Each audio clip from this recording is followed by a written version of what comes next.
talking more about like types of groups, like psychoeducational groups and, you know, in process groups and therapy groups are like so much. So psychoeducation, we're DBT, dialectic behavioral therapy. Yep.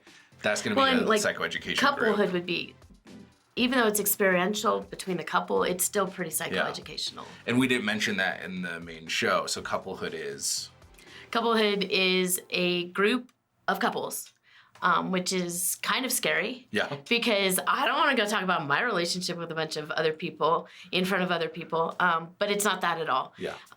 Main topics are introduced, and then we do breakouts. So it's very experiential. Yeah. It's about you and your partner learning how to build new skills into your relationship. And sometimes psychoeducation can be a nice ramp into processing or growing or counseling, because in many ways, it's almost like going to school, but the thing you're learning about is applicable to your own life and circumstances. And so like the DBT one, like you're going to go in, they're going to teach you a skill, and then you're going to talk about how you might be able to use that skill in the next week.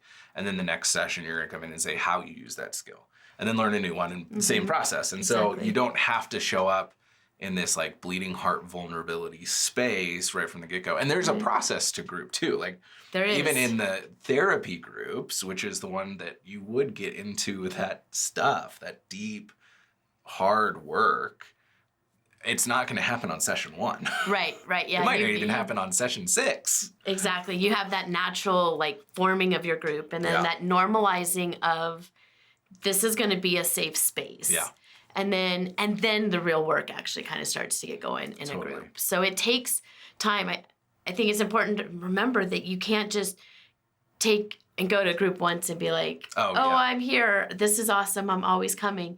It commit for a while. Yeah. And so we talked about psychoeducation groups. We talked about therapy groups a little bit. Mm-hmm. You mentioned also processing groups. What would a processing group be? I think the ones that come most to my mind are grief. You know, and I think grief is something that you do show up vulnerable, you do show up messy, you do show up on days when you may not form a sentence. Mm-hmm.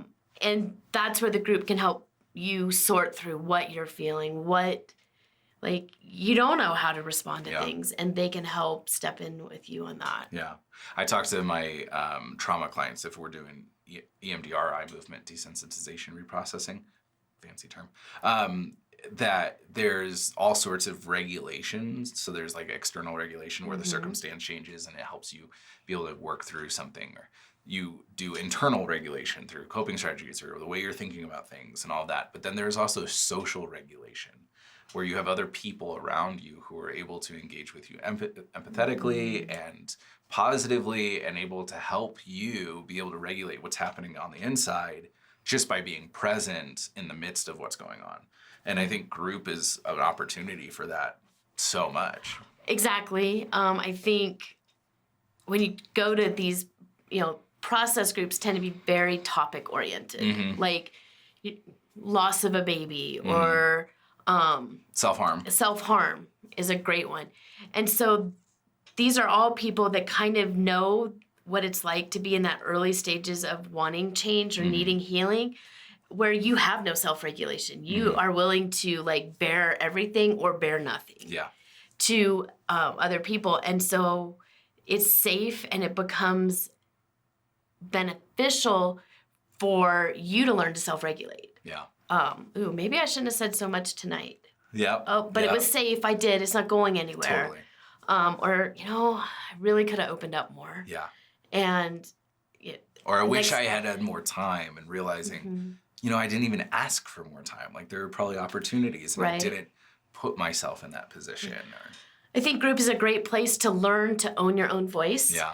And use your voice and advocate for yourself in a safe environment. Yeah. Yeah. Well, thank you, Aimee. It's great to have you here, and hopefully more people will get involved in groups. I hope so.